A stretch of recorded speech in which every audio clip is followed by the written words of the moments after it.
Ah tiens, tu es là. Tiens, allez viens, assis-toi.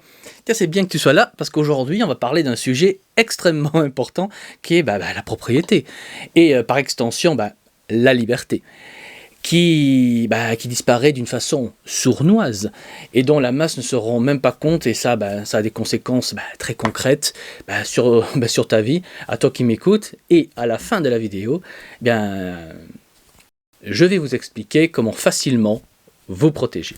Bref, la masse ne s'intéresse malheureusement pas à ce sujet.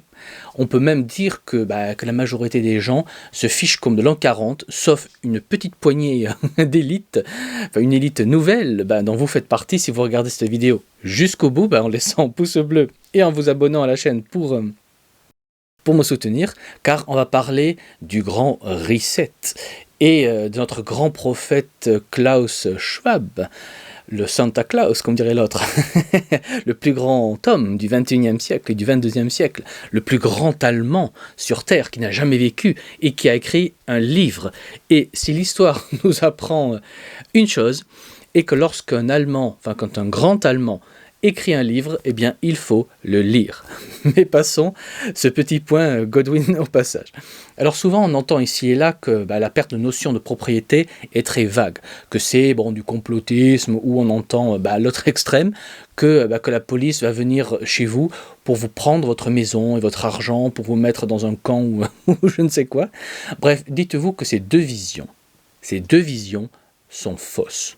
Car de fait, le processus qui va vous mener à ne plus rien posséder est déjà en cours et depuis longtemps, même très longtemps même, et on ne s'en rend même pas compte. Je vais prendre quelques exemples très concrets pour illustrer mon propos. Alors il y a 10 ou 20 ans, il était normal d'avoir une bibliothèque remplie de livres, d'avoir une bibliothèque de CD et de films. Aujourd'hui, plus un jeune en dessous de 30 ans n'a tout cela.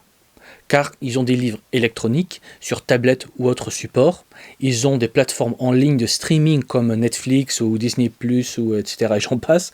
De même pour la musique, qu'on trouve gratuitement sur YouTube, Deezer et nombre d'autres applications et sites, et ceci de manière tout à fait légale. Mais posséder un abonnement Netflix n'est pas posséder un film en CD ou en Blu-ray, tout comme un abonnement à un site de livres électroniques n'est pas posséder un livre, car il suffit que demain quelqu'un vous déconnecte pour que vous n'ayez plus de musique, plus de films, plus de livres. Et le mouvement ne s'arrête pas là. Aujourd'hui, on peut louer une voiture électrique pour quelque chose comme 100 € par mois.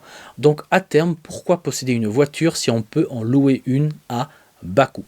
Et pour les irréductibles qui souhaitent encore acheter des machines comme des machines à laver, des lave-vaisselle ou même simplement des outils de bricolage, dites-vous que la technologie se complexifie tellement que même les géo-trouve-tout, les bricoleurs professionnels du dimanche arrivent de moins en moins à réparer eux-mêmes les machines.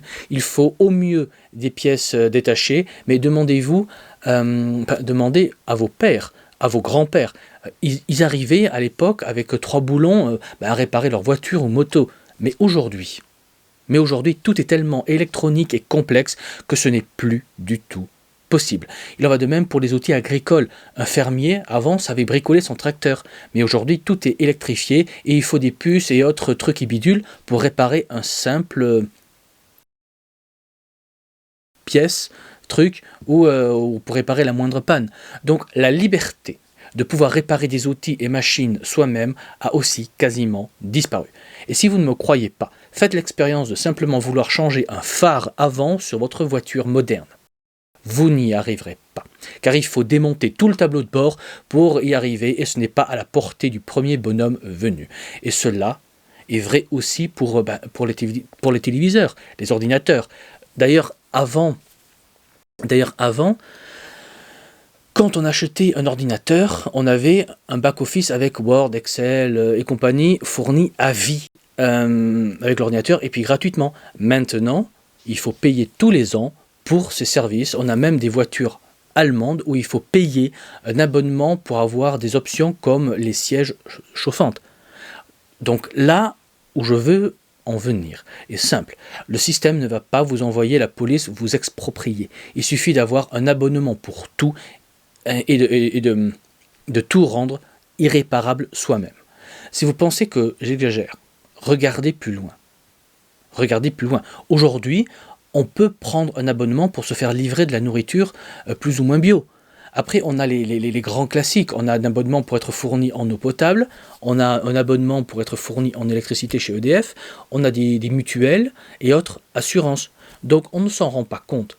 Mais on possède de facto déjà quasiment plus rien.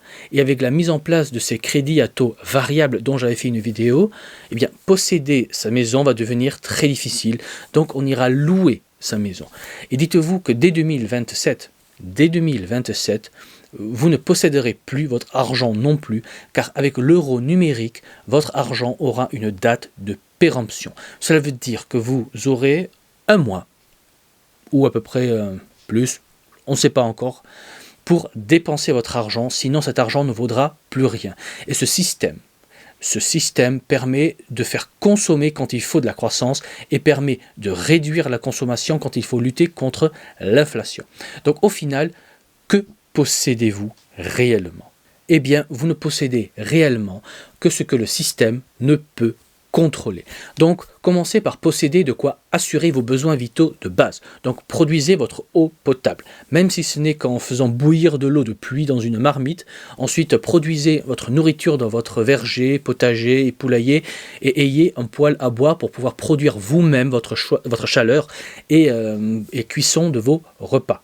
Si vous contrôlez déjà ces 3 points, le système aura du mal à vous dominer complètement. Ensuite, possédez votre production de médicaments de base. Possédez des outils manuels anciens avec les outils pour évidemment les entretenir. Possédez de l'or ou de l'argent. Produisez du tabac pour échanger, ce qui vous mène vers un point essentiel qui est de posséder un réseau local où vous pourrez échanger des produits et services hors du contrôle de l'État. Achetez des livres physiques, achetez des films physiques, etc. Bref, dites-vous qu'il est vital de savoir produire par vous-même, car l'autonomie est le seul moyen, on va dire, de rester libre. Car si vous produisez ce dont vous avez besoin, si vous possédez des biens physiques, eh bien, vous ne craindrez pas l'oppression. Car l'État, les instances, pourra vous bloquer vos comptes Netflix ou autres, mais vous vous en ficherez. On pourra vous bloquer l'accès à l'eau de la ville, à l'électricité, ou à l'accès au supermarché au nom du 5 carbone pour ne pas dépenser là aussi vos points carbone. Mais là aussi, vous en ficherez, car vous produirez vous-même quasiment tout ce dont vous avez besoin. Alors, on veut vous faire un chantage en plein hiver d'obéir, sinon on vous coupe le chauffage. Vous vous en fichez, car vous produisez votre propre chaleur. Bref, vous comprenez l'idée. Soyez libre. Je le dis à chaque vidéo, on est passé du modèle du citoyen consommateur à qui on donne tout clé en main à une société du citoyen producteur, car les citoyens qui auront un abonnement pour tout dépendront à 100% du système, alors que les citoyens producteurs seront libres, et s'ils sont libres dans un réseau qui les renforce individuellement, là c'est le jackpot. Et c'est ce que nous cherchons à créer au royaume. Vous pouvez rejoindre le royaume via le lien sous la vidéo dans le descriptif. Voilà, donc soyez libres et abonnés à la chaîne, bien entendu. Et sur ces belles paroles et solutions concrètes, il ne me reste plus qu'à vous dire, comme toujours, n'oubliez pas qu'un homme averti en vaut 2, mais qu'un homme préparé en vaut 4. Donc, anticipez, préparez-vous, et je vous dis à la prochaine fois. Allez, ciao!